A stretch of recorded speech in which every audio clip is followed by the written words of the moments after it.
My name is Bob Rees. I'm a professional fishing guide of 17 years, residing in Tillamook, Oregon.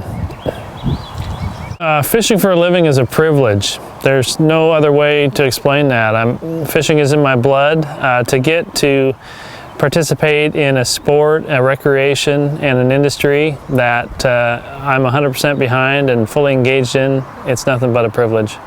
Here in the Pacific Northwest, where an angler or an outdoorsman could go out and harvest their own meal. It's a rare opportunity that exists here in the United States, but particularly here in the Northwest. There's not many places where somebody could go out, have a feasible chance of catching a salmon, a steelhead, or a trout, and bring it home for consumptive use. This is an organic protein source that's grown in the Pacific and returns back to these freshwater systems where we can pursue them. It's not an opportunity that exists for a lot of people across the country, let alone in the world. I think one thing that's really important about fishing is that if you really are a truly dedicated angler, that you have to be prepared for disappointment.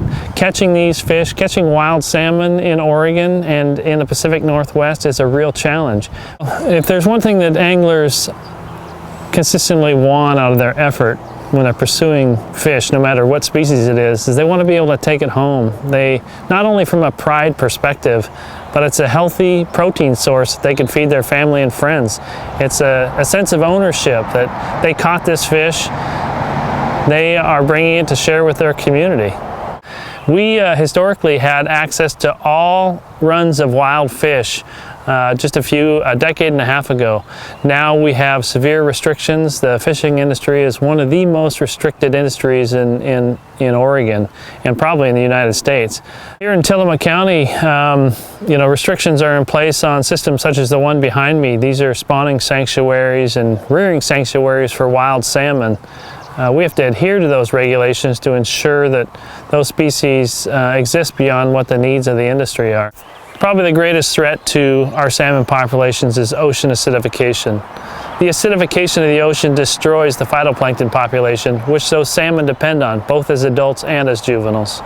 I don't think there's a greater threat that this population of fish have had to face until this threat of 100 million tons of coal going overseas and being burned in China's power plants.